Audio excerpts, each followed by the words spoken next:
Okay, it should be recording now. So Joe is with us, Joe Pearce from the University of Glasgow. And for the next half an hour, 45 minutes or so, he'll be presenting on age and gender variation in Scottish voice quality beyond creak, a multi-measure approach. That's the title of his talk. Yeah, take it away, Joe. Thanks very much.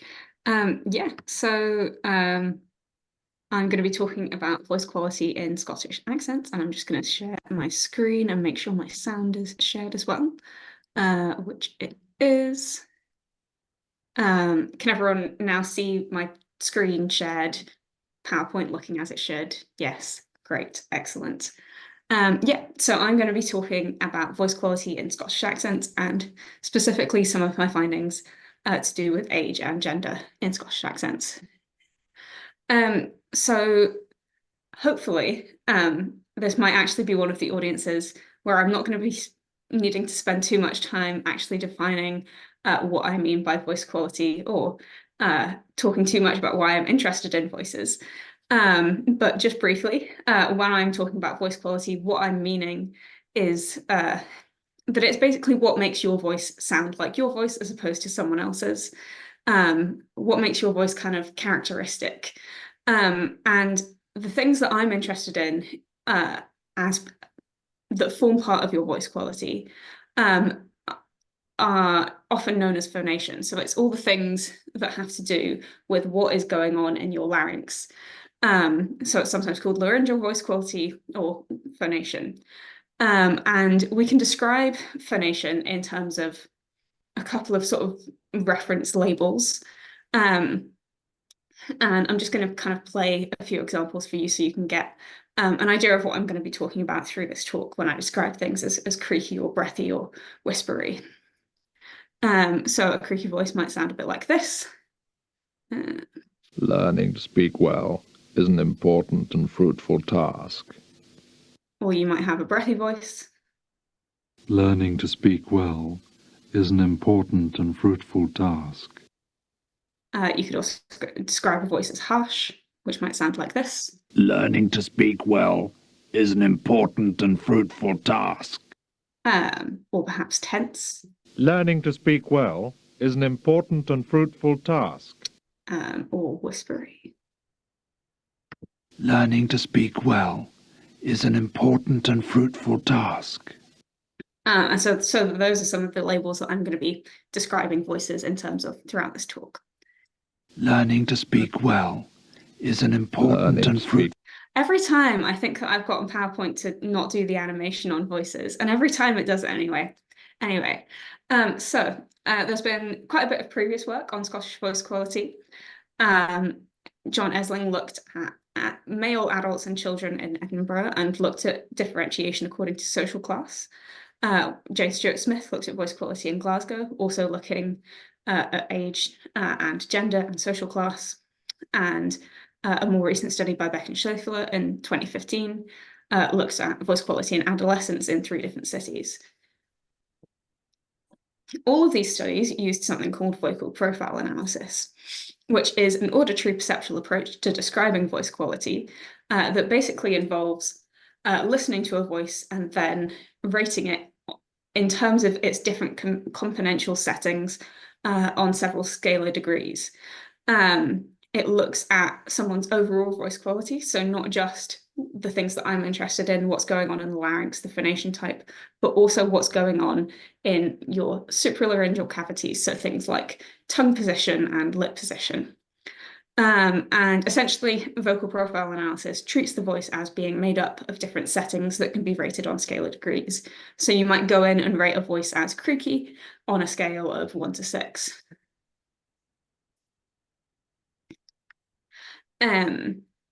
In vocal profile analysis, all of these settings are compared to a neutral baseline. For phonation, this neutral baseline is modal voice. And so then you rate things as kind of how far away they deviate from modal voice. And also these settings can be combined with each other. So you might not just have whispery voice, but a whispery, creaky voice, something like that. So in Esling's study, he looked at men and boys in two areas of Edinburgh that were quite differentiated in terms of social class. So he looked at Pilton, which is a more historically working class area, and Morningside, which is a more kind of upper middle class area. And he differentiated these participants into three groups of socioeconomic status.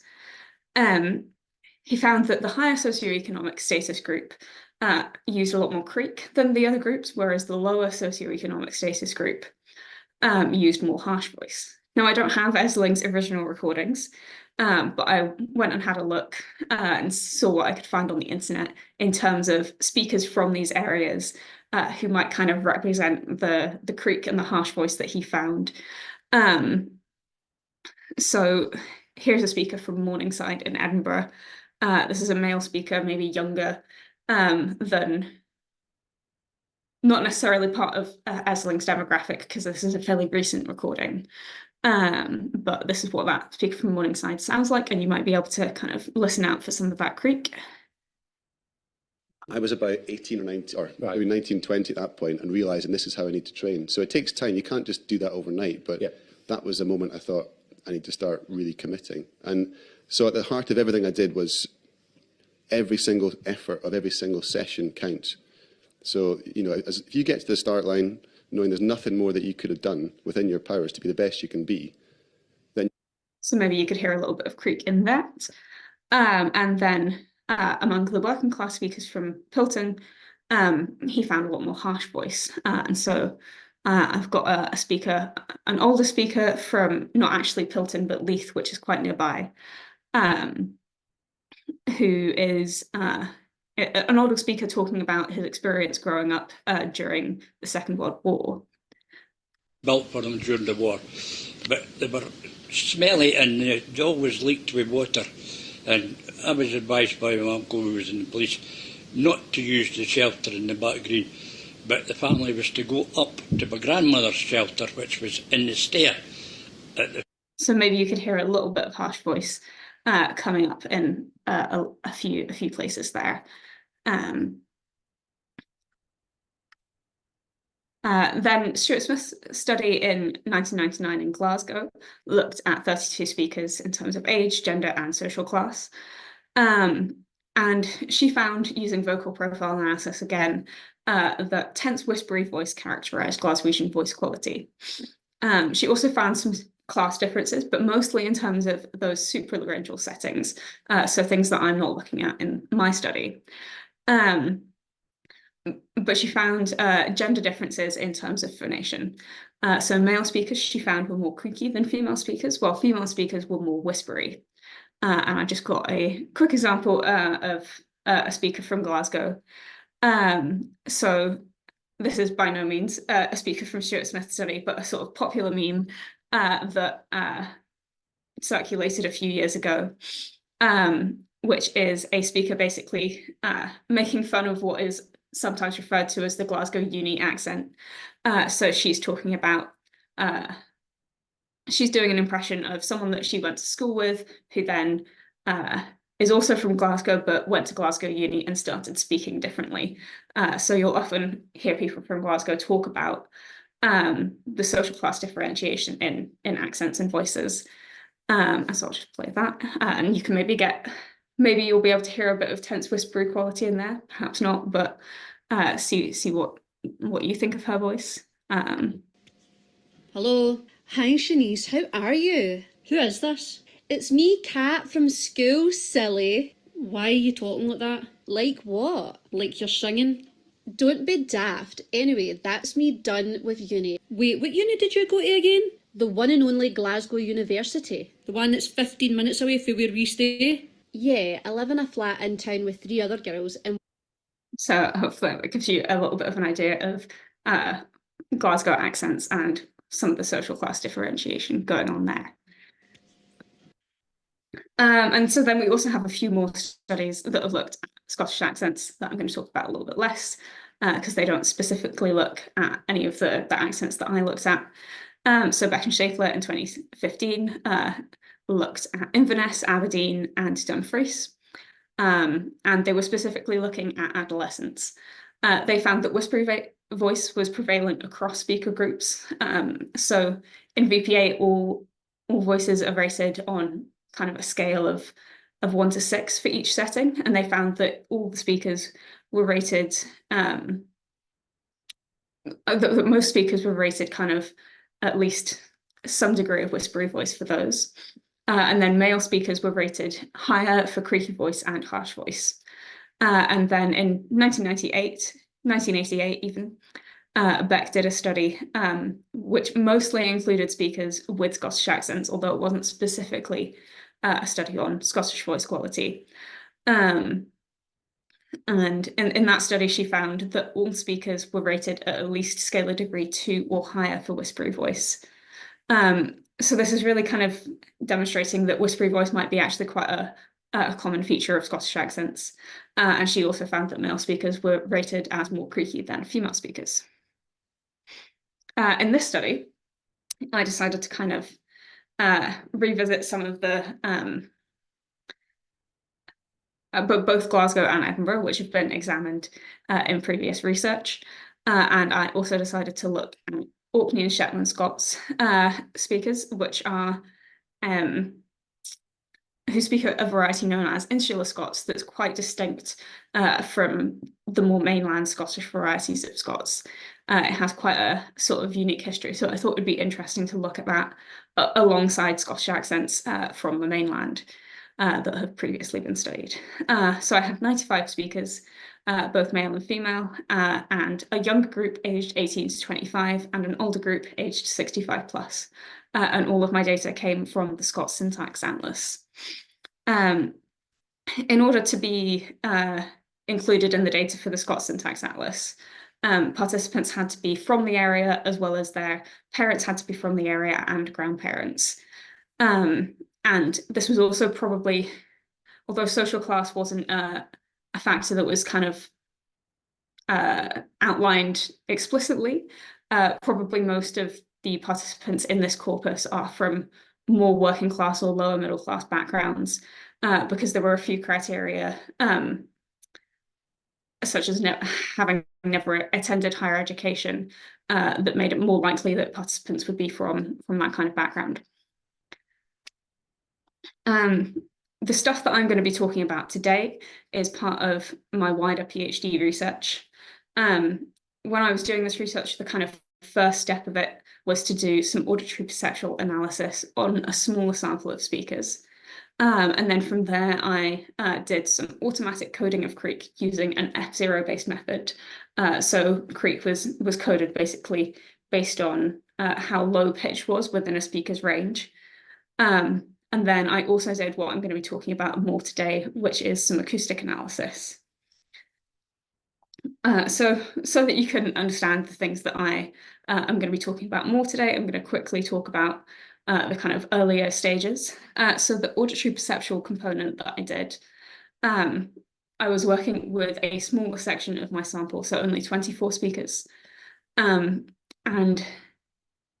essentially what I tried to do was revisit some of the earlier VPA studies, and I adapted vocal profile analysis to kind of my interests in voice quality and my own purposes.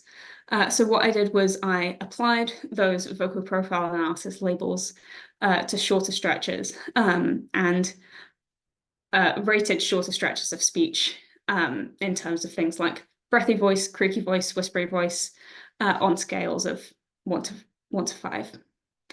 And so what that kind of ended up with was that I had an overview of what different phonation types speakers were using in most of their speech, as well as for each phonation type.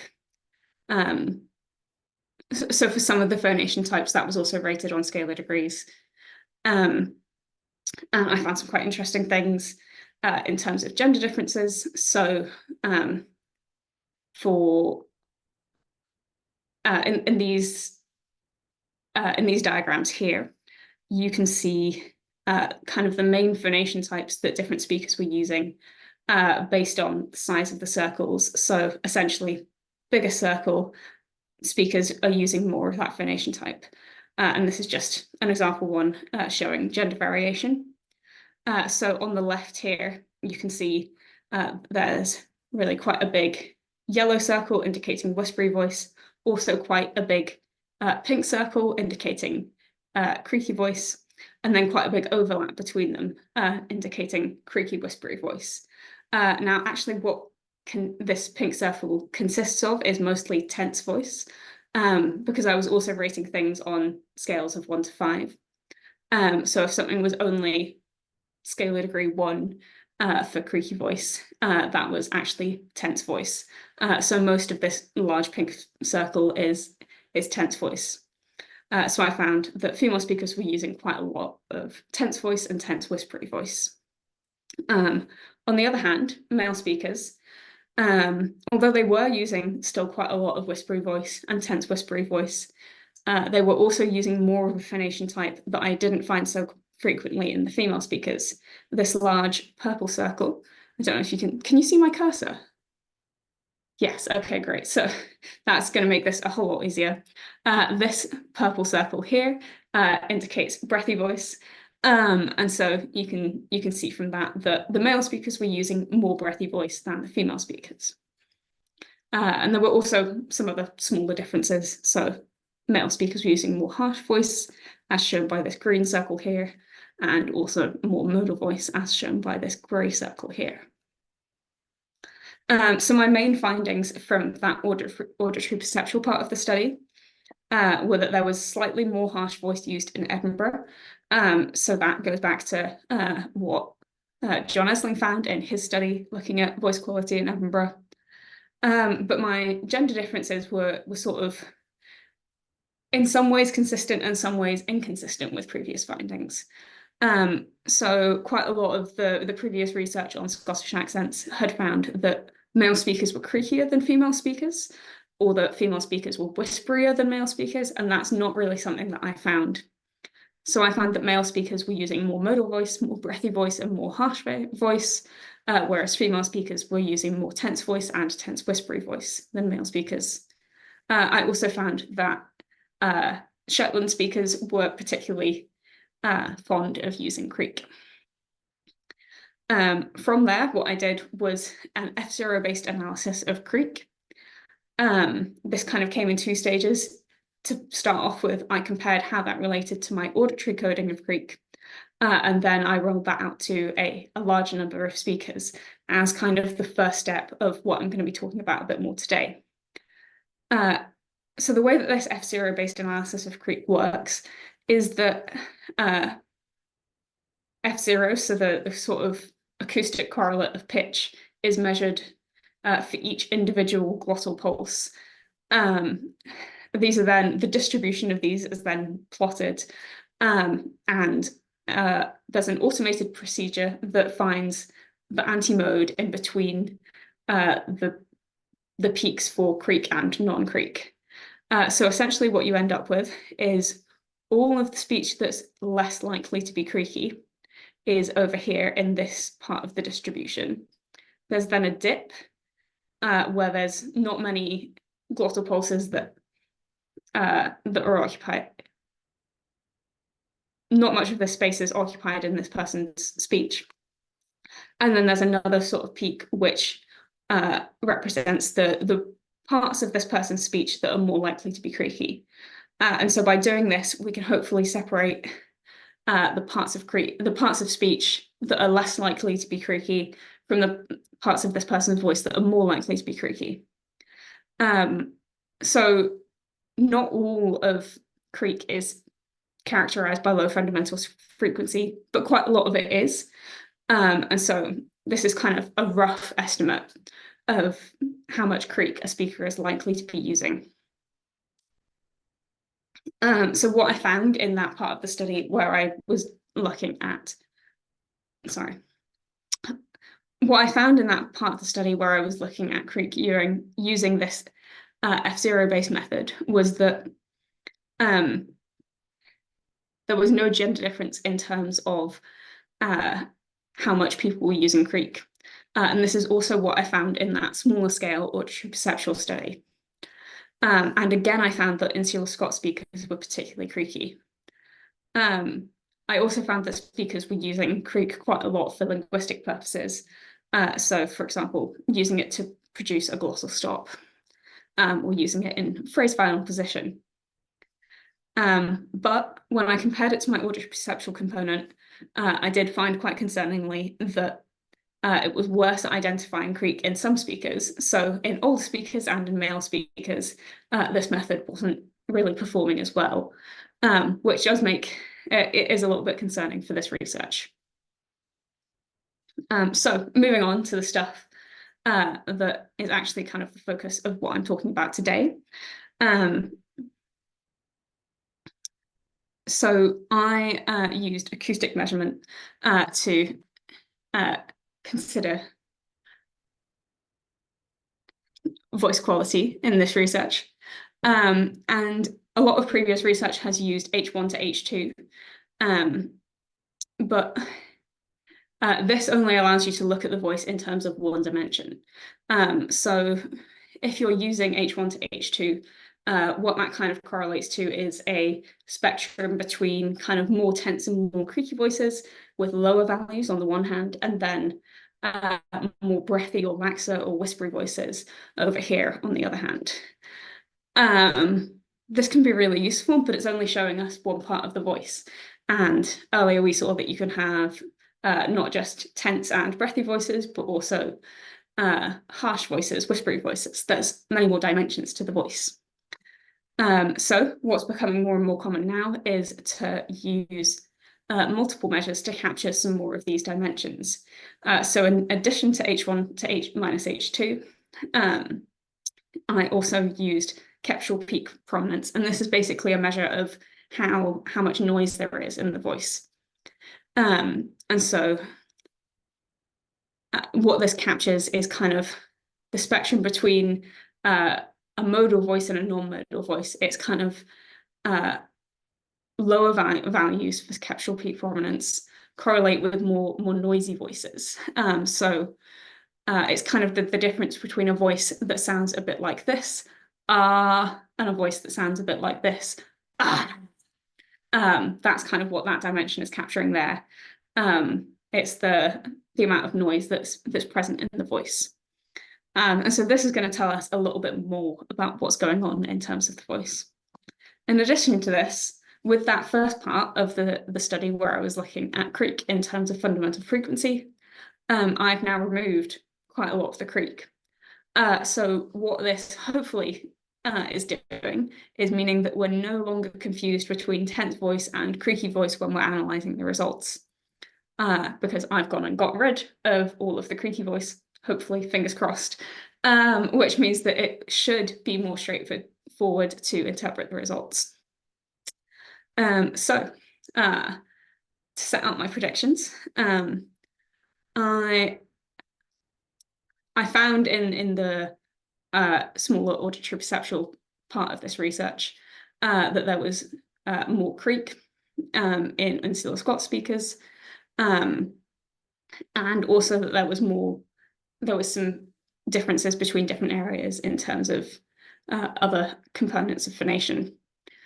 So I predicted that there might be some differences between different areas in this research, but exactly how those would pattern acoustically was quite hard to kind of set out, because these were quite complex interactions between different measures that you'd need to capture things like harsh voice in Edinburgh and tense whispery voice in Glasgow. In terms of age and gender, I had some more kind of clearer predictions. So I thought that I might find some aging effects, which might manifest in terms of low capsual peak prominence and high H1 to H2. This would be kind of in line with what quite a lot of previous aging research has found. However, I wasn't sure whether this would be consistent across speaker groups, so across all areas and across genders, because some research recently has found that different different groups of speakers actually show different aging effects in the voice. So I wasn't quite sure what I would find there. In terms of gender, I suspected that perhaps female speakers could be more whispery, and that would be in line with some of the previous research on Scottish accents. But I also wondered whether I would find evidence for more tense voice in female speakers, which is what I found in the auditory perceptual component of the study. And so that would take the form of lower H1 minus H2. So that could really have gone either way. In terms of what I actually did, so I had 180 seconds of data from 95 participants, and I had old speakers, younger speakers, male speakers, female speakers, and unfortunately this sample wasn't perfectly balanced. And first, what I did was separate out all the creak, as I told you before. And essentially what that looks like is this. You have, on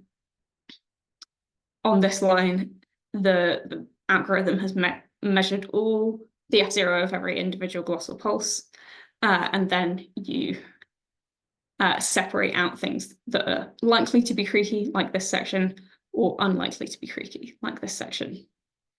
And so then once I've done that, I go and measure things in the sections of speech that are non-likely to be creaky.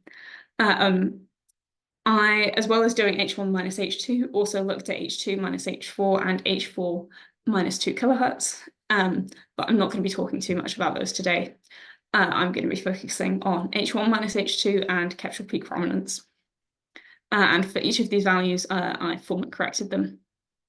I used the formant corrected measures. I also estimated some linguistic effects. I'm not going to talk too much about this today, but essentially, phonation can also vary based on what's going on in terms of the linguistic content of the sentence. So if you have something like a glossal stop, that can be produced as a small section of creak. So I did something called forced alignment, which gives you a phonemic transcription. So basically a transcription of each sound in the phrase, in the utterance, and then aligns it with the sound file that you have. And that allowed me to estimate the effects of linguistic factors. I then did some statistical analysis on my measures. And so I had 2 linear mixed effects models, which I did in R using LME4. And I stepped the models up from the most basic models, and factors that didn't improve the fit were removed. So this basically meant that in the end, I didn't actually include area in my models, even though it was something I was quite interested in, because it didn't improve the statistical fit of the model. And this also meant that I didn't include any interactions between different factors, even though that would have been really interesting to do. So results, what did I find? Here's the exciting bit. In terms of age, I found that younger speakers used significantly more tense and less noisy phonation. So they had lower H1 minus H2 and higher CPP than older speakers. I'm going to play a few examples from my data so that you can hear what this actually sounds like in practice. So here we have an older male speaker from Glasgow. Because see if I'd have got part pension, I'd have got all that money, the 10,000 plus all my pension credits. And then a younger male speaker from Glasgow. But he's injured. I think he's come back. Like, I think he got injured, and then they said he was going to come back anyway, and then they said he may as well come back. And then we have an older male speaker from Edinburgh. Came to me when we were at the Norfolk, my passing out thing, when we were leaving. He wanted my number. And when I mentioned my number, he says, "Oh no, you're no national service, are you?" I says, "Aye." Compared to a younger male speaker from Edinburgh. No, it's just, you can hear me laughing for the other end of the store half the time. And an older female speaker from Shetland. Down there in the hostel, yes. And when I started there, we were only got him at holidays because the Irish parents didn't want him. They all stayed in the hostels even at the weekends. Compared to a younger female speaker from Shetland. And they were going to have one, but then... So the kind of main difference that I had there was a sort of noisier, laxer phonation, more sort of breathy in the older speakers compared to a more modal-like tenser phonation in those younger speakers. And so hopefully you were able to kind of hear that difference in some of those examples. In terms of area, no significant differences, as I wasn't able to include it in the model. But if we move on to gender, there's some interesting stuff going on there. There was no difference in terms of Kestrel peak prominence, but what I found was in line with what I found in the smaller auditory perceptual study, which is that female speakers used more tense phonation. And so that was in terms of H1 minus H2. So female speakers had a lower H1 minus H2 than male speakers. And so maybe you can hear this sort of laxer, tenser difference between the male speakers and the female speakers if I play some examples. So this is a younger male speaker from Shetland. So by that point I was barely tired of them. They tried to phone me and say I was lit one more, and they were lit. Compared to a female speaker.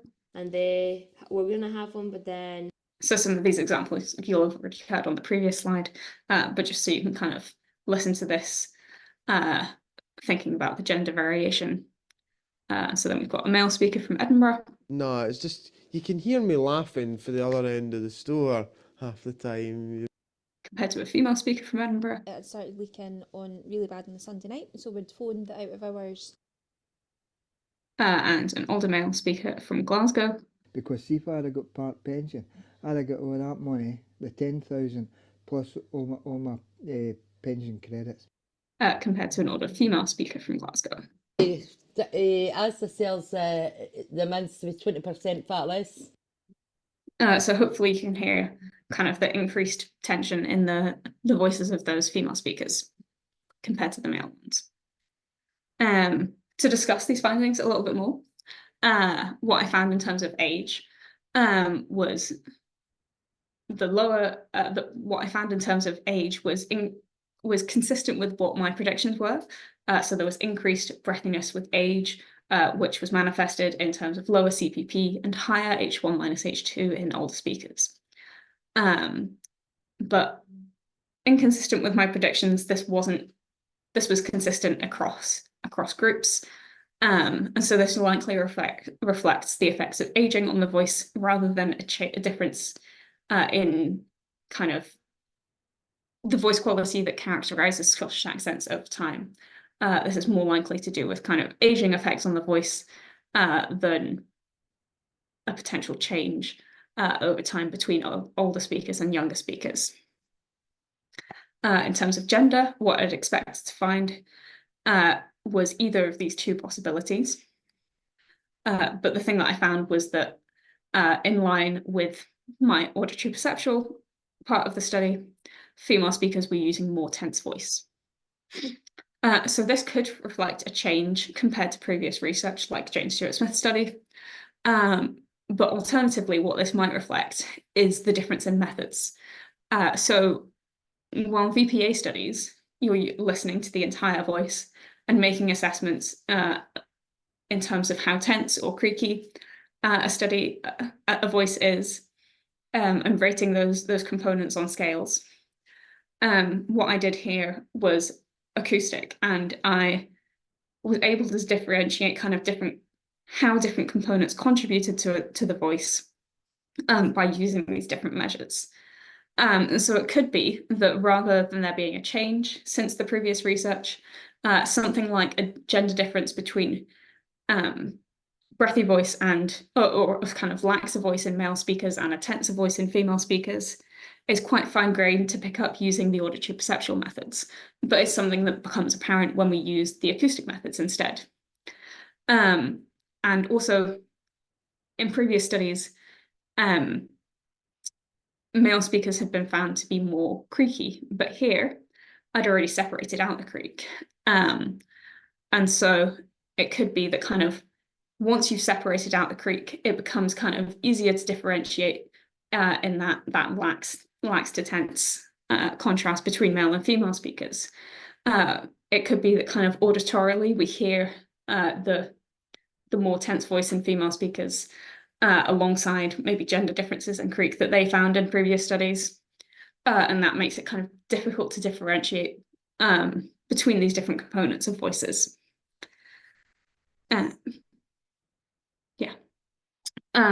This is also different to quite a lot of previous work looking at gender differences acoustically. So, for example, a recent study on British English more generally found that male speakers were more creaky than female speakers, and they made this conclusion. They came to this conclusion on the basis of male speakers showing lower H&R and H1 minus H2. And H&R is a measure that kind of also looks at the amount of noise in the signal. So it's a bit similar to CPP. Scottish speakers, however, don't fit this pattern.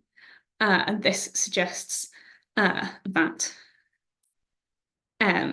actually that Scottish accents are maybe quite specific in terms of what's going on in terms of gender variation.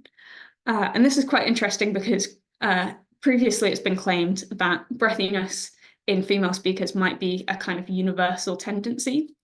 And so there's been sort of biological explanations put forth for why it's often quite commonly found that female speakers are breathier than male speakers.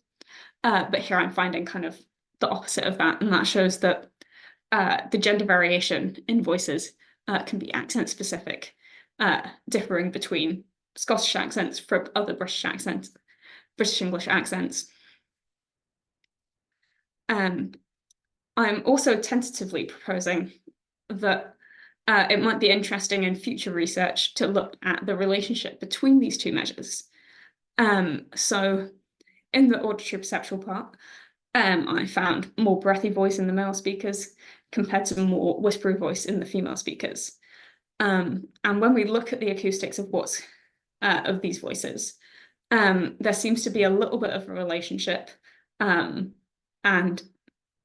this is a very weak relationship, but I thought it was interesting to kind of look at a little bit between H1 and H2, and it patterns differently between the male speakers and the female speakers. And so among the male speakers, you have tokens that have lower H1 minus H2 that are actually higher in terms of capsular peak prominence, so less noisy tokens. But as H1 minus H2, sorry, I was pointing at the wrong things. Where you have more noisy tokens among the male speakers, these tend to have a laxer quality, whereas when you have less noisy tokens among the male speakers, these tend to have a tenser quality, and it's the opposite way around for the female speakers. So it could be that among male speakers, there's some very tentative evidence that male speakers and female speakers are producing slightly different kind of noisy voice qualities. So perhaps a slightly more breathy configuration for the male speakers and a slightly more whispery configuration for the female speakers. But that's very kind of tentative at this stage. As you can see, there's quite a lot of sort of mess going on in these plots. I just think it would be something that would be quite interesting to look at in future research. I didn't find a difference in terms of either of these measures in terms of area. And so what I think could be going on here is that actually the types of phonation that characterize different accents occur quite infrequently. And so even though some phonation types like harsh voice might be characterizing different areas, different regions of Scotland, it actually might be quite difficult to capture these using corpus acoustic methods. So even though you might be able to hear harsh voice in Edinburgh, because it's not something that's occurring constantly in these speakers, it then becomes a little bit more difficult to actually capture that using acoustic methods in this way. There's no kind of automated way to categorize harsh voice. And so we might need to think of what else we can do to look at how different phonation types characterize different accents. One thing that I think could be really interesting in future research is to consider how different measures pattern together rather than just looking at different measures individually. And I think that could be something that could be very interesting. Some limitations of this work. Kind of this whole piece of research is based on first separating out the creak. And I did that using the F0 based method. So creak was coded where something was low within a speaker's F0 range. However, when I compared that to my auditory perceptual research, what I actually found was that this method was worse at detecting creak in older speakers and male speakers. So that's a bit of a concern, considering that I first did that and then used this data to look at non-creaky voice and consider differences between different groups. It means that for certain groups, there actually might be a bit more creak left in this data than for other groups. And so that's a little bit of a concern, because I'm interpreting these results saying, okay, well, I've separated out the creak. Now let's think about what these measures mean when there's no creak. But I do actually know that there's kind of differences between different groups in how well the creak has been identified. And so that's a potential concern here. And so, yeah, I'd kind of advise against future research using these same methods in the same way.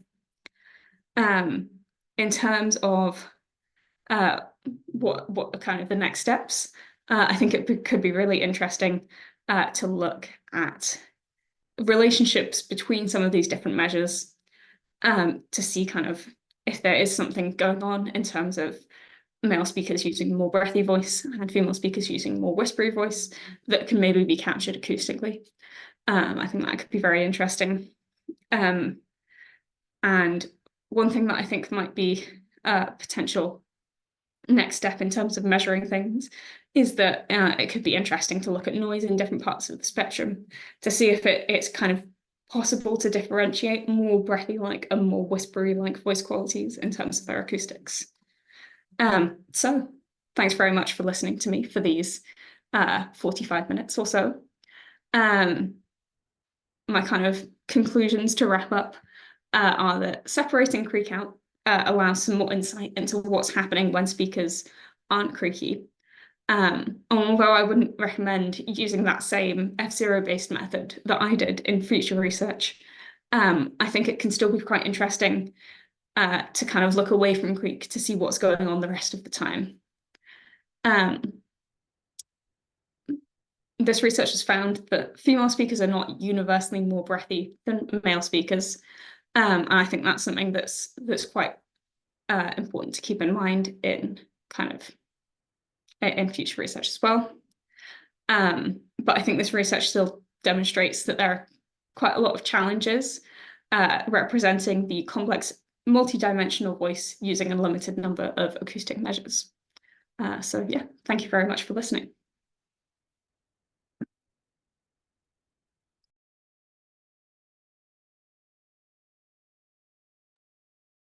Thank you very much, Joe. Good stuff. I'll just end the recording right here.